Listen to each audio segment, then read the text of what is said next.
I am tired of the amount of gaslighting us single people have to go through. Because let's be honest, a lot of the things that our friends in relationships can get for free, we have to pay for. And there's no amount of self-love or therapy that can kind of circumvent the frustration that being single is very expensive. Because if, an example, I am sick, I don't have anyone who can cook for me.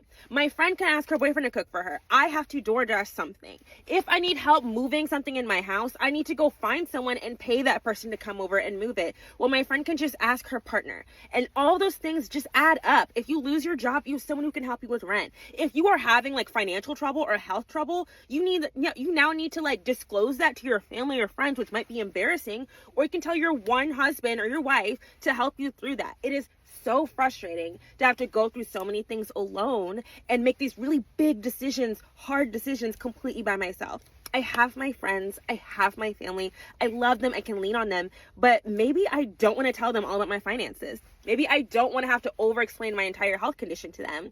Maybe I just need someone to help me with a real quick task that I don't want to have to pay someone or wait for someone to drive across town to come help me. And it is so frustrating because we're told that, being single is great. And it's really great when compared to an unhealthy relationship. But being single is not always better than having a healthy relationship. Don't get me wrong, I am not going to go hop into a relationship with a man just so I can have someone. But I do think we need to be honest that being single, while it can be really great, is also very impractical sometimes. Don't get me wrong, I love being single and I love living alone. It's great, it's fantastic, but fuck, it's expensive. I just spent $600 on brakes on my car, just on the front part of the car, because I couldn't afford all 4 brakes and axles and rotors and whatever the fuck. And then now I just paid my car payment, which is $500, so I just blew $1,100 in like 3 hours, and it wasn't even like fun, Fuck. Sorry, it's just so overwhelming. Like, you work and you work and you work and you work and you work and you work, and it's just to pay off like your basic necessities.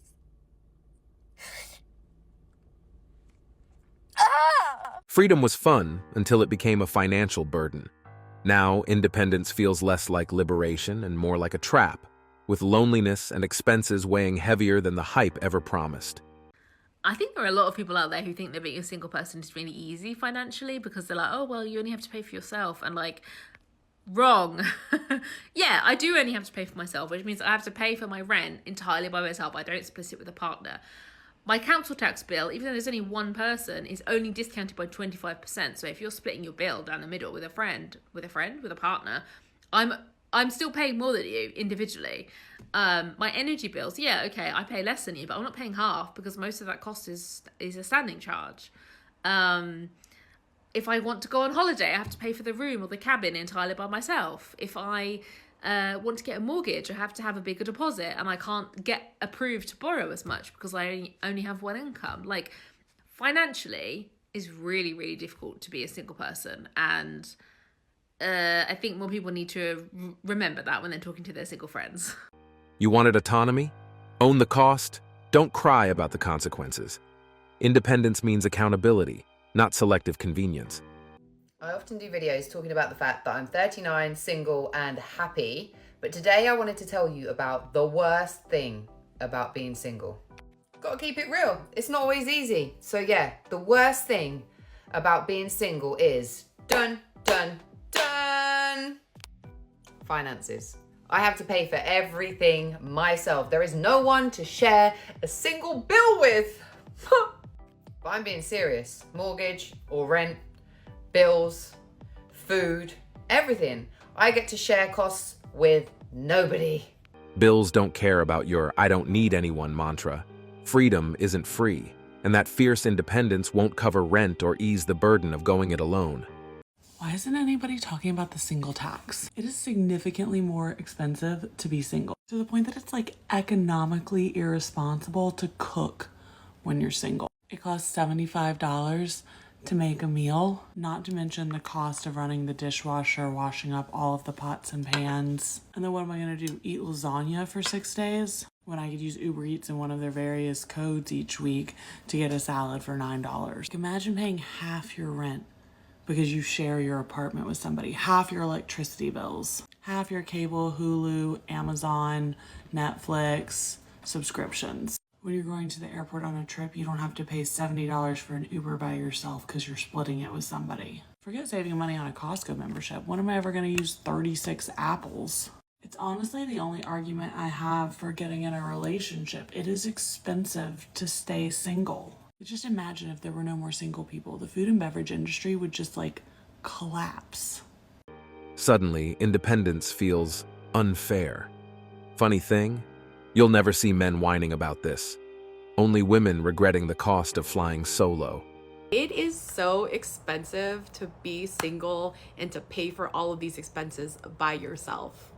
For context, I do live in the Bay Area, so it is hella expensive to live here, but this is essentially how much I pay in a month by myself. Close to $4,000 if I'm lucky. And again, it's not that I can't pay for these things, because obviously I'm out here living and thriving and a little hungry, but it's fine. However, it's usually the things that I don't account for on the monthly that internally kills me. Like, for example, emergencies. Y'all, it's not only costly, but the emotional expense to doing it by yourself is... Thriving shouldn't come with constant complaints, but here they are, struggling with their own choices, unable to manage themselves. Accountability isn't optional, it's adulthood, and men don't get sympathy for basic survival. Teaching kids about misogyny and incel culture is one thing. You know what I think they need to start teaching in schools? That yes, you can have a partner and whatever, but if you ever choose to be alone, if you ever want to respect yourself and not just settle for bare minimum, if you want to release yourself from a toxic relationship, it will be very, very liberating, but very, very expensive. I have lived through the most liberating, amazing, culturing, wonderful experience the past, goodness me, what, 5 years? God. And that's not 5 years single. I've not been 5 years single, but 5 years not living with a man. And it's been amazing, but it's been so... If this life was truly so fulfilling, there'd be no need for constant complaints. The contradiction is obvious. Glorify independence in public, cry about the costs in private. Turns out, empowerment isn't as glamorous when reality sends the invoice. Got another complaint about late-stage capitalism, specifically about being a single woman, which I do recognize that we can't romanticize the past here all the time, because women couldn't even own their own credit card until the 70s. The fight for independence and autonomy and respect as a single woman in particular. So it's such a fucking uphill battle, and one of those things is the fact that those hidden costs, I guess I could say, is that I have never had a wedding shower. Any sort of shower, every single thing I've had to buy myself, and everything breaks.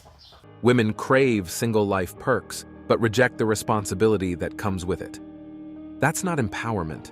It's pure delusion wrapped in entitlement and complaints. I feel like nobody's talking about this, so I am going to. Why is it that being single is actually so expensive? I have signed up for every hobby you could think of. I have gone on yoga retreats, I have signed up for surfing, I have signed up for pottery, hot yoga, hot Pilates, sitting at coffee shops. I physically have been trying to pour into my cup and fill up my free time, but I didn't know how expensive that this was going to be. And I physically and financially can just not anymore. I don't know what else to do. I can't believe that this is what life has come to. Women want their cups overflowing, but prefer using someone else's wallet to do it. Now faced with the reality of funding their endless desires alone, they crumble. I'm learning that the hardest thing about being single is needing two incomes to survive in this economy. Living off one income is impossible. And so with that said, if anybody with two jobs is looking for a partner, let me know. No splitting, no compromise, just entitlement disguised as standards. God bless the poor guy who falls for that trap. I definitely think there is a singles tax. It's much more expensive to be single than to be in a relationship. If you're single and living alone, you don't get the economies of scale. So instead of having a partner to split expenses with, you cover everything yourself. I'm doing all of this by myself. I'm paying the entire rent, the bills. She's like, if I had a boyfriend, it's like giving yourself a double pay rise. It's like doubling your money because you're halving your expenses. Yeah. And I was like, it's true. It does cost a hell of a lot of money to be single. The single tax. The single tax. Yes, I love it. Modern boss babes want cake, eat it too, and then blame men for the crumbs left behind. If you're single, it comes with a hidden price tag, the singles tax, and you're paying for it in every aspect of life. Let's do the math. Housing. In this economy, the median rent for a one-bedroom apartment in the United States is $1,876 a month, not including utilities. Sure, you can get a roommate who eats all your food and never cleans up after themselves, but at that point, you may as well just be in a soul-sucking relationship and pay half the rent. So that's not an option. Food! Yes, we purchase less groceries, but Big Grocery does not proportion their goods for those of us living the bachelor lifestyle. If I want fresh Brussels sprouts, I can't just buy a few Brussels sprout. I have to buy like 30 Brussels sprout. But I don't need 30 Brussels sprouts, so either you end up with wasted food and wasted money, or I have to eat Brussels sprout all week, much to the dismay of my digestive system. Leisure. If the group chat is going on vacation, either you have to buy a whole hotel room or you've got to split it with the other token single on the trip because the singles have to be quarantined in one room because being single is contagious. Now add all that together, minusing the 0 tax breaks we get, and it equals too much. Yes, the cost of being single is high, but remember, you can't put a price tag on your peace. So foot the bill until you find someone who adds to your life, not detracts from it. Hope this helps. The truth? She doesn't want true independence. She wants freedom when it's fun, support when it's hard, and zero accountability either way. She's broken, but you can't fix her. Third wave feminism, single parent household, social media, and woke Hollywood indoctrination have damaged her idea of reality. Modern feminism is teaching women to dislike anything masculine. Anything male becomes toxic. In the old days, women loved being called feminine. It was a compliment, and they appreciated gender differences. Nowadays, they're trying to destroy gender differences, and the ones they can't, they call toxic. Single mom's bitterness towards her baby daddy influences her and her daughter's opinion of all men. In the old days, only the really bad dads weren't invited to be a part of his kid's life. Nowadays, but even the good dads are having restricted access to their kids. So he's not even able to have a positive influence on his daughter's life. Women once honored men's roles, but now they attack them, leaving families fractured. Many come from single-parent chaos, carrying bitterness that poisons daughters against men. Even good fathers get sidelined, erased from their children's lives. You're aiming for the top 1%, but the top 1% of men ain't aiming for you. This is the reason why women are single. Like they don't align their expectations. They look at this perfect picture and then they go, that's what I want. And it's okay. Like we all want something amazing. We have a fantasy in mind. Right. But then anything that doesn't fit that picture is ignored. Then you get too fucking old and nobody wants your ass at all. Like, at all. At that point, by the time you lower your standard, you're like, hey, now I would take a fat guy that's doesn't have a college degree, makes 50 grand a year, just to not be alone. And settle.